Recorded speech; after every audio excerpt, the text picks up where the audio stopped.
La signorina Barbara Pugedo e il signor James Bray, fidanzati ormai da 10 anni, decidono di sposarsi, ma prima vanno a trovare Don Bairo, parroco della loro diocesi, per alcune informazioni. Reverendo, buongiorno.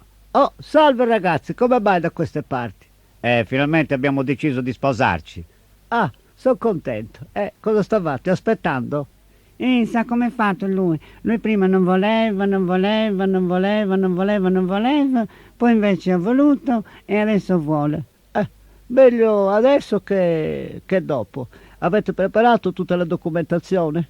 Ah sì, la documentazione è tutto pronto, ma sa quanto nervoso mi sono preso, reverendo. Tutte le volte avanti e indietro, tutti i giorni, e quando il sindaco è chiuso, il municipio non c'è, il vice sindaco è bucato, la moglie del sindaco a fare la spesa.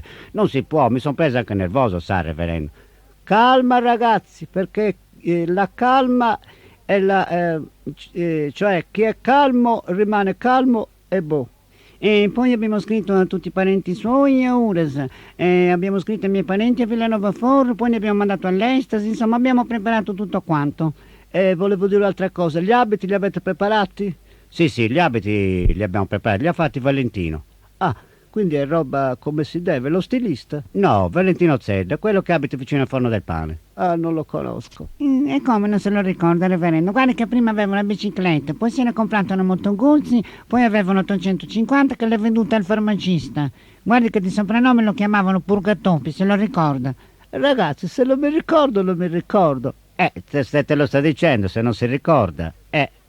Allora ragazzi, se la documentazione è pronta, tutto quanto è pronto, non fate altro che portarmela qua, che vedrò di farvi sposare al più presto. E come, non ci sposa lei, Don Bairo? No, purtroppo io non vi posso sposare, ci pensa il viceparroco, Don Perignon. Dai, ci sposi lei, è simpatico anche.